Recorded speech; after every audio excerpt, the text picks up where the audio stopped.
Phénomène fantastique et hypnotique, les aurores boréales ont fasciné l'humanité depuis l'aube de son âge. Mais c'est seulement à l'Antiquité qu'on a commencé sérieusement à s'intéresser à ce qui pouvait produire ces fameuses aurores.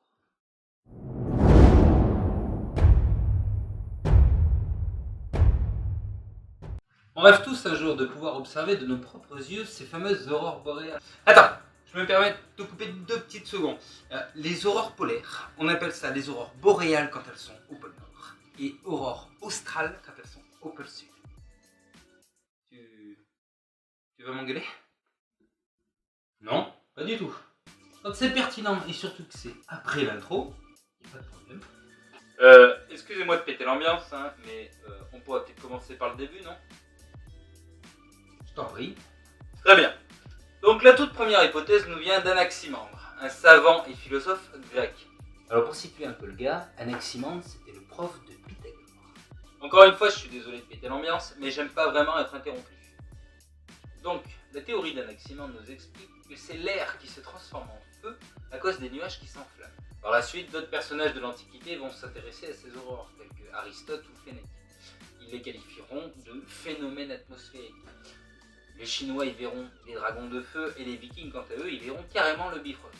Donc, pour bien comprendre ce qu'est une aurore polaire, on va d'abord s'intéresser à la magnétosphère. Ah, ce coup-ci c'est moi. Alors, il y a une enveloppe autour de la Terre. C'est un champ invisible composé d'électricité et de magnétisme qu'on a appelé champ électromagnétique, ou champ EM. Il détermine les pôles nord et sud magnétiques et il nous protège des vents solaires, des radiations et des rayons cosmiques, comme par exemple les micro-ondes. Alors les micro-ondes, c'est des rayonnements électromagnétiques qui peuvent être interprétés comme des ondes, mais aussi comme des corpuscules. Mais on en parlera. Donc, ce champ même, il nous protège contre toutes ces agressions externes qui nous viennent du cosmos ou tout simplement du soleil. Il est donc notre ami. Pardon, hein, mais nous ce qu'on veut savoir c'est comment il se forme ce champ même. Qu'est-ce qui fait qu'il est là? Très bien, d'accord. Dans ces cas-là, on va parler dynamo. Alors, la dynamo, ça désigne une machine à courant continu qui va... Non, mais désolé de t'interrompre, mais c'est pas le sujet là. On parle du champ EM. Effectivement. La dynamo, c'est pas le sujet.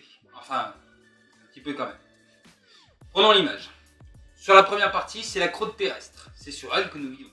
40 km d'épaisseur, à peu près. Après, plus bas, vous avez le manteau. On appelle le manteau. Environ 3000 km d'épaisseur, si on ne tient pas compte des irrégularités. Et après, le noyau, il est comme celui-là, en 2 parties. Le noyau interne et le noyau externe. Vous me suivez toujours? Le noyau interne, c'est une grosse masse solide de fer. Probablement.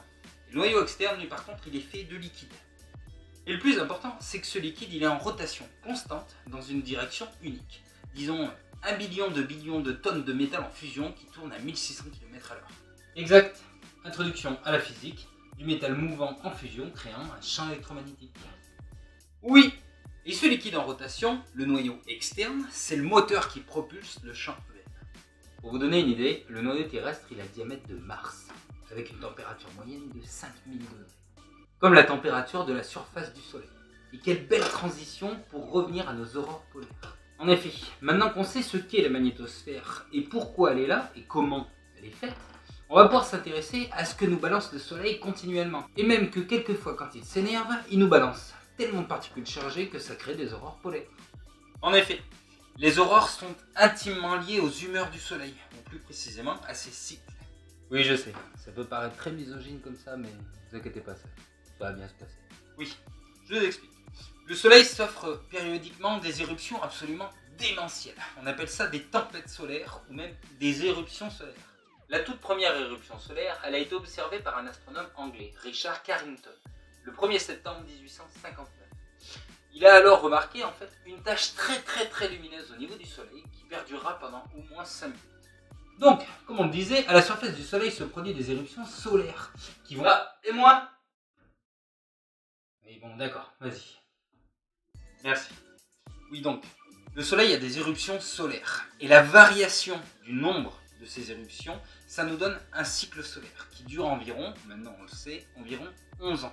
La petite anecdote à ce sujet, c'est qu'au tout début de la prise de conscience du réchauffement climatique, on a donné pour hypothèse la cause des cycles solaires. Là quoi, il faut bien faire un peu de pub. Là. Très bien. Donc, pour la faire courte, lors d'une éruption solaire, il y a une émission de plasma accompagnée des vents solaires. Et quand tout ça, ça arrive sur notre champ électromagnétique, donc bon, ça met entre 4 et 8 jours. Quand tout ça, ça arrive, c'est dévié par les lignes du champ électromagnétique jusqu'au pôle, que ce soit pôle nord ou pôle sud. Et quand ça arrive au pôle, ça rentre en interaction avec la haute atmosphère, et voilà nos belles aurores polaires. Et oui, nos belles aurores, qui d'ailleurs ne sont pas toujours de la même couleur, elles peuvent prendre plusieurs teintes différentes, passant du rose au vert, au bleu et au rouge. Et ce changement de couleur, ça vient tout simplement de l'excitation des molécules dans la haute atmosphère. Vous prenez les atomes et les ions d'oxygène et d'azote qui sont les principales couleurs. L'oxygène émettra du vert et du rose, tandis que l'azote émettra plutôt du bleu, du rouge et du violet. Pour conclure, vous l'aurez compris, les aurores polaires ne sont que le résultat d'interactions entre l'atmosphère et les vents solaires. Mais elles nourriront encore bien longtemps l'imaginaire de l'humanité. Un grand merci à tous pour l'accueil qui a été fait à la chaîne, avec un premier épisode qui a suscité votre intérêt.